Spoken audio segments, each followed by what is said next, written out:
Welcome to the Glitch Report, your daily marketing botcast. Brought to you by Leadpages. Here are our hosts, Kai and Luna. Today, we're going to be looking at some really interesting stuff, like we've got this Cinch survey about what shoppers are expecting for Black Friday and Cyber Monday. And then we'll move on to some, well, I guess you could say, some surprising news about Facebook. Definitely not what people might expect. Right, exactly. Yeah. And then we'll wrap things up by talking about YouTube's latest move to, I guess, try and stay on top. Should be a fascinating conversation. So are you ready to kick things off with this Cinch survey? Absolutely. Let's dive in. Okay, so this survey really highlights how important it is for brands to be thinking ahead when it comes to those holiday campaigns. You know what I mean? Oh, yeah, for sure. Like 57% of shoppers, they want to know about those Black Friday deals at least a month in advance. Wow, a whole month. Yep. No more last-minute scrambling for these shoppers. They want to plan ahead, and they want brands to help them do it. I can definitely relate to that. Me too. And almost 80% of those shoppers want personalized recommendations. So not just generic, everything's on sale kind of message. Exactly. They want those deals tailored to, you know, what they actually like and what they're actually interested in. Makes a lot of sense. So it looks like brands really need to start segmenting their audiences now if they haven't already. Make sure they're sending the right message to the right person. Absolutely. You know what really surprised me, though? Email. Really? What about it? It's still king when it comes to Cyber Week updates. Over 61% of shoppers say they still prefer getting those deals straight to their inbox. Huh, so email's not dead after all. Not even close. I guess it makes sense, though. How so? Well, email's like a direct line. You know, brands can use it to deliver those personalized recommendations that shoppers want in a reliable way. I mean, we all check our email, right? Yeah. That's a good point. Email's not going anywhere. Nope.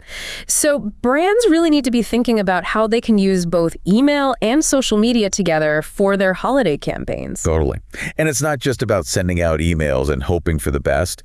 The Cinch survey also found that more than half of shoppers are into interactive campaigns. Like games and quizzes and stuff. Like, they want to participate, you know? They want an experience, not just an ad. I think that's a really interesting trend. Me too. It's like consumers are looking for more from brands these days. They want to be entertained, engaged. They want to feel like they're part of the story. Totally. Which brings us to our next topic, Facebook. Yeah. Now, some people might think Facebook is like old news at this point. Yeah, with all the new platforms popping up. Right. But guess what? Facebook still has over 2.9 billion monthly active users. Wow, that's a lot. Yeah. And I'm sure advertisers are paying attention to that. Definitely. Facebook's staying power is nothing to sneeze at. It's still a major player in the social media landscape. And I bet the demographics are pretty diverse too. Oh, absolutely. You know, the largest user group is 25 to 34-year-olds, which makes up about 31% of the total users. Okay, so millennials. Yep. But 24% of users, they're over 55. So definitely not just for younger generations then. Nope. Facebook appeals to a wide range of people. Which makes it a pretty powerful tool for reaching a large and diverse audience. Exactly. And now, for something completely different, YouTube. Okay, what have they been up to? Well, get this. They've started adding hyperlinks to the comments. Wait, what? So like you can click on a word in the comments? Yeah, and it'll take you to Google search results. Uh-huh. Interesting. I know, right? I wonder why they're doing that. Well, Google's search market share has been kind of shrinking lately. Oh, right, with things like ChatGPT and TikTok becoming more popular for searches. Exactly. And Google search is like their biggest moneymaker. Makes sense. Just last quarter, it brought in something like $49.4 billion for Alphabet. Wow. So they're probably trying to drive more traffic back to Google search with these hyperlinks? That's what it looks like. Pretty bold move. I wonder what the long-term implications will be. Yeah, me too. It could be a good thing, you know, making it easier for users to find information. But it could also create more echo chambers and filter bubbles. Exactly. If people are only seeing search results that confirm their existing beliefs, that's not good. Right.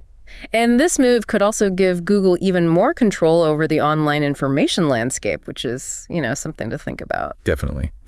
So it remains to be seen whether these hyperlink comments will ultimately be a good or bad thing.